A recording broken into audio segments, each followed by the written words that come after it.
Snow White, adapted by Jane Gerard, illustrated by Burgundy Neal.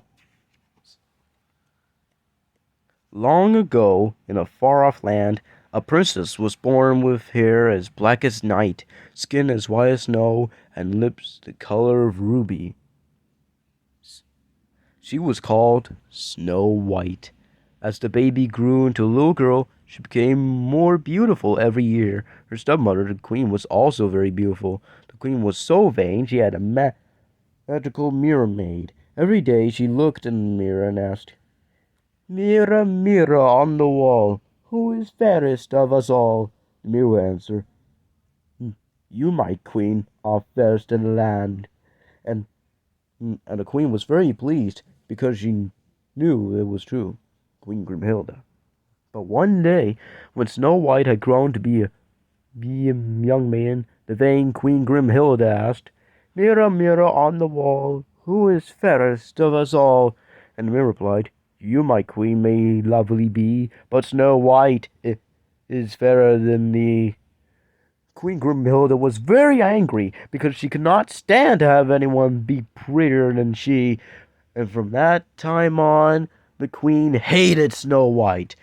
When she could no longer bear to look at the beautiful princess, she called a woodsman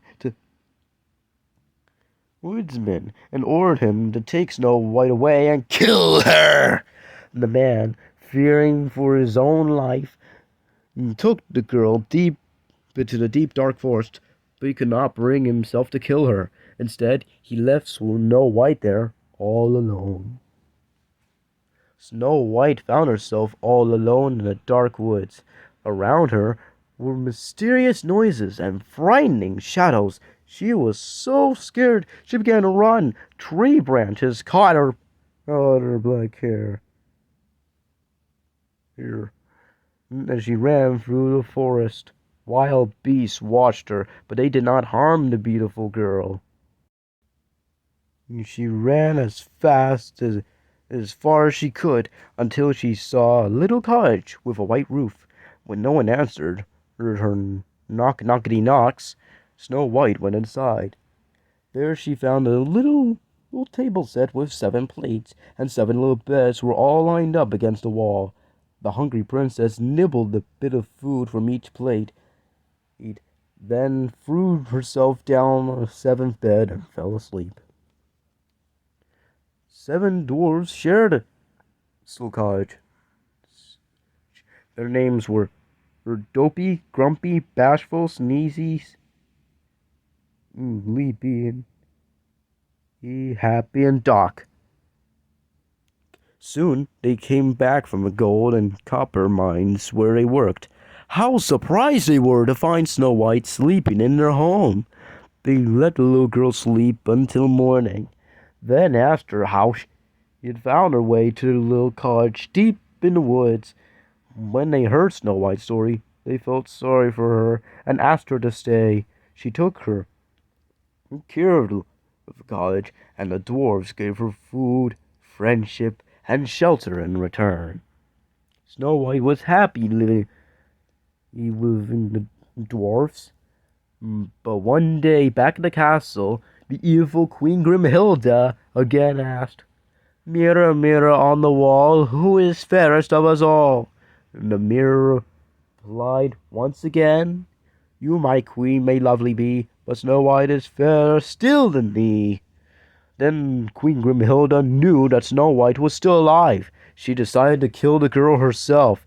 The queen disguised herself as an ugly old woman and then appeared at the dwarves' cottage. She called out, "Bells for sale! Bells for sale! Belts for sale! Buy my pretty belt! It's 50 cents a belt!" Snow White saw no danger in opening the door to in disguised Queen Grimhilde. Snow White tried on one of the lovely silk belts. The queen pulled the belt so tight around the girl's waist that she fell down as if dead. Originally, Queen Grimhilde would give Snow White a poisoned apple, but I don't know why that was changed. When the dwarfs returned, they found Snow White lying on the floor. Right away they saw that the girl's spell was too tight and cut it off with a knife. She began to breathe again and told them what had happened. The dwarves realized that the old woman must have been the evil Queen Grimhilde, and he warned Snow White to be very careful. Above all, he must not open the door or to let in anyone.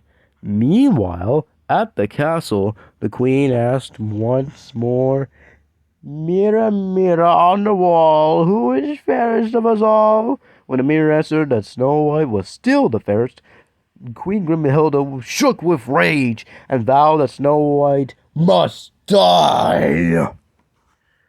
The evil queen set out for the cottage in a new disguise. This time she offered to sell Snow White a lovely comb. Snow White took the comb through the window this time and put it in her hair. She fell right where she stood because the comb was poisoned. And still no poison apple. The dwarves soon came home. They realized at once that the comb was poisoned and quickly removed it from Snow White's hair before it killed her. Back at the castle, the queen asked again, "Mirror, mirror on the wall, who is fairest of us all?" When she learned that the princess still lived, the queen used all her magic to make a single perfect poison apple. There it is! Yes, I know the story didn't remove the poison apple part.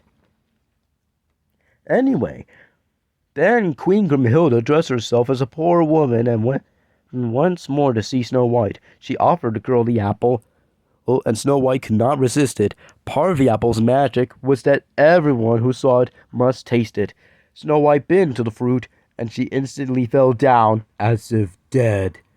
Then, when the queen returned to the castle, the mirror told her at last, "Queen, thou art fairest of us all."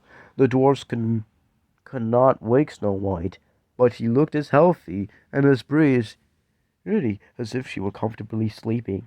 They laid her in a glass case so they could watch over her. One day a prince was hunting in the woods.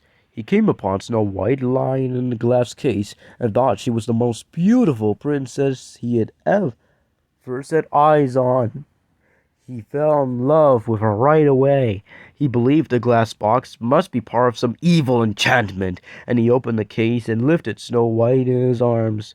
As the prince picked up Snow White, the piece of the poison apple fell from her mouth, and she woke from her sleep. Snow White slowly opened her eyes to find herself in the arms of the prince. When the dwarves learned that Snow White was alive, they danced with joy and agreed happily that she should marry the prince. As for Queen Grimhilde, her hatred made her so ugly that she could no longer bear to look in her mirror. She finally smashed it in a fit of rage, so she never found out about the Snow White's happiness. She also died and fell down into her death and was either crushed by a boulder or eaten by vultures. But we may never know. The end.